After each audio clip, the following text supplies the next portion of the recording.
আসসালামু আলাইকুম ভাইয়া ও আপুরা, কাছের এবং দূরের, দেশ এবং দেশের বাইরের যে যেখান থেকে বসে আমার এই ভিডিওটা দেখছেন, আশা করি সবাই অনেক বেশি ভালো আছেন, সুস্থ আছেন, ইমানের সহিত আছেন। আমিও আলহামদুলিল্লাহ আল্লাহর রহমতে সবাইকে নিয়ে অনেক ভালো আছি। চলে আসলাম নতুন আর একটা ব্লগ নিয়ে, আশা করি সবার ভালো লাগবে।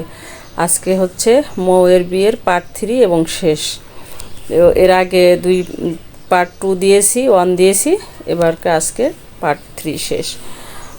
তো যেটা বলতেছিলাম, পার্লারে গিয়েছিল আমার ভাতিজি সকালবেলায় নাস্তা করে, তো এবং সকাল সকালই সাজা হয়ে গেছে, ও চলে আসছে। অনুষ্ঠান যেহেতু দুপুরে, আবার বরপক্ষ চলে আসবে, সেহেতু সব আয়োজনই সকাল সকালই করে নিয়েছে। এবারে গহনা পরিয়ে নিচ্ছে ওর মামি। ভিডিওটা দেখতে দেখতে এই পর্যন্ত যারা চলে আসছেন, লাইক দিতে ভুলে গেছেন, একটা লাইক দিয়ে ভিডিওটা কন্টিনিউ করবেন। আমার এই ভিডিওটার কোনো অংশে যদি কারো ভালো লেগে থাকে, আমার এই ছোট্ট চ্যানেলটা সাবস্ক্রাইব করে নোটিফিকেশন বেল আইকন বাজিয়ে দিবেন, যাতে আমি কোনো ভিডিও আপলোড দিলে সাথে সাথে নোটিফিকেশন পেয়ে যান এবং আপনি আপনার সুবিধা মতো ভিডিওটা দেখে নিতে পারেন। ফেসবুক থেকে যারা দেখছেন, পেজটাকে ফলো দিবেন। অলরেডি এই কাজগুলো যারা করেছেন তাদেরকে অসংখ্য অসংখ্য ধন্যবাদ। ভাইয়া ও আপুরা, ফেসবুক, ইউটিউব যে যেখান থেকে দেখছেন, আমার এই ভিডিওটা বেশি বেশি শেয়ার করার অনুরোধ রইল। আপনাদের একটা লাইক, একটা শেয়ার আমার জন্য অনেক কিছু। মাশাআল্লাহ, আলহামদুলিল্লাহ, আমার ভাতিজিটাকে দেখতে ভালোই লাগতেছে। কেমন লাগছে দেখতে আপনারা অবশ্যই কমেন্ট করে জানাতে ভুলবেন না। তো মেয়েটা অনেক শক্ত আছে, ওর বাবার সামনে কান্নাকাটি কমই করছে, যাতে ওর বাবাও আবার ভেঙে পড়বে। একমাত্র মেয়ে, যার কারণে অতটা আর কান্নাকাটি করে নাই। তো যাই হোক, এখন ওর সব কিছু দিয়ে ওর মামি আবার গহনাগুলো দিয়ে সাজিয়ে দিয়েছে। এবারে বাইরে চলে আসছে একটু ফটোশ্যুট করার জন্য। বাবা মেয়ে ফটোশ্যুট করবে, আমি আবার ভাবলাম যে এই সুবাদে আমি একটু ভিডিও করে নিই। ভাইয়া আর ভাতিজির একসঙ্গে এই স্মৃতিটাই থেকে যাবে। এবারে আসছে ভাবিকে সাথে নিয়ে তাদের মেয়ের ফটোশ্যুট করতেছে, আর আমি ভিডিও করে নিচ্ছি। আর এই ফাঁকে ওদের ছেলেকেও ডাকতেছে যে ভাই আয়, তুইও একসঙ্গে আমরা 4 জনে ফটোশ্যুট করে নিই একসঙ্গে। বিয়ের সময় এই 4 জনেরই ফটোশ্যুট। ভাবি দেখতে অনেক সুন্দরী ছিল। আসলে যেখানে থাকে রানীগঞ্জ, একটু গ্রাম সাইড, পানিটা একটু লোনা লোনা টাইপের, সে কারণে গায়ের রঙটা অনেক ময়লা হয়ে গেছে। এবারে আমার ছেলে আসছে আপির সাথে ফটোশ্যুট করার জন্য। আলহামদুলিল্লাহ, এত সুন্দর নির্ঝঞ্ঝাট নিরিবিলি বিয়ে আমার লাইফে আমি দেখি নাই বললেই চলে। কোনো হইচই কোলাহল মুক্ত, নিরিবিলি। আমার ভাই যেভাবে চেয়েছিল, আসলে ভাইয়ের মনের আশা আল্লাহ পূরণ করছে। আলহামদুলিল্লাহ, শুকুর আলহামদুলিল্লাহ, যে সেইভাবেই মেয়েটাকে বিয়ে দিতে পারছে। এটা মেয়ের জন্য ঘর সাজিয়েছে, মেয়ের রুমে এসে আবার ফটোশ্যুট করতেছে, আর ভাই আবার গেস্ট আসছে, তাদের সাথে কথা বলতেছে। আর অন্যদিকে দুপুর হয়ে গেছে, খাবারও দিয়ে দিয়েছে, বাচ্চারাও কিছু কিছু মেহমানরাও খেতে চলে গেছে। আমি আর খাবারের দিকে যাই নাই, আর খাবারের ভিডিও করি নাই। আর আমার এই ভাইয়ের বাসায় গেলে আমার এই ছোটো ছেলে তো মনে করেন একটা রাজত্ব পেয়ে যায়। সে এত পরিমাণ খেলাধুলা নাচানাচি করে, যা বলার বাহিরে। তো যাই হোক, ওদেরও খাওয়া দাওয়ার পর্ব শেষ করে ওরাও আসছে।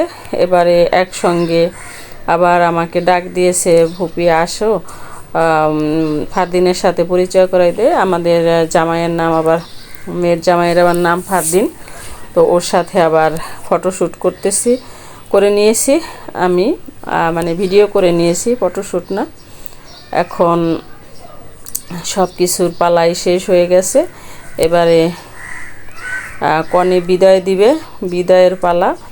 তো সেই করুণ কাহিনীটা আমি আপনাদেরকে শোনাবো, কারণ এটা আমি চাইছি যে ভয়েস দিব না, আপনারাই শুনবেন।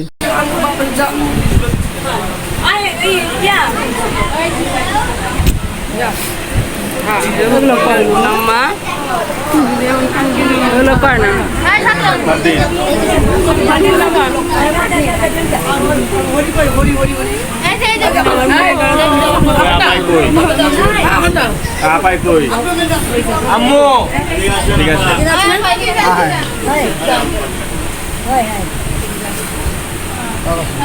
আচ্ছা আচ্ছা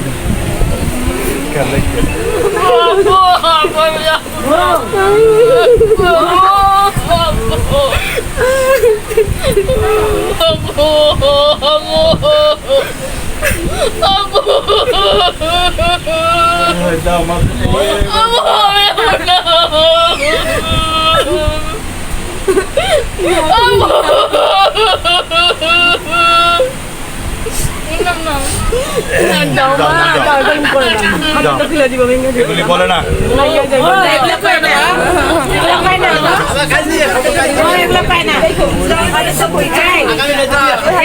সবাই যেতে হয় মা সবাই যেতে হয়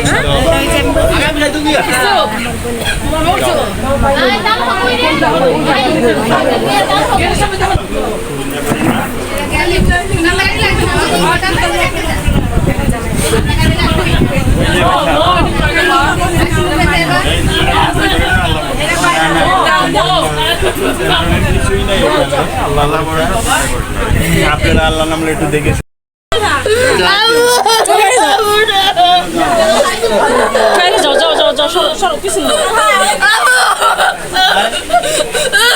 আমি আসি না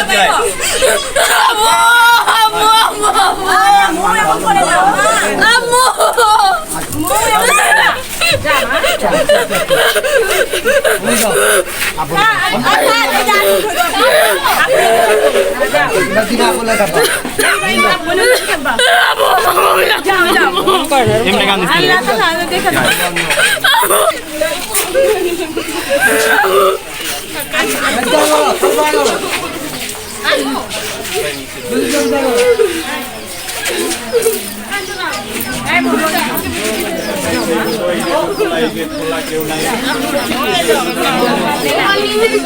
কনে বিদায়ের সময় 2 দিনের যে সবাই আনন্দ করলো সেই আনন্দটা মুহূর্তেই পরিবেশটা ভারী হয়ে গেল।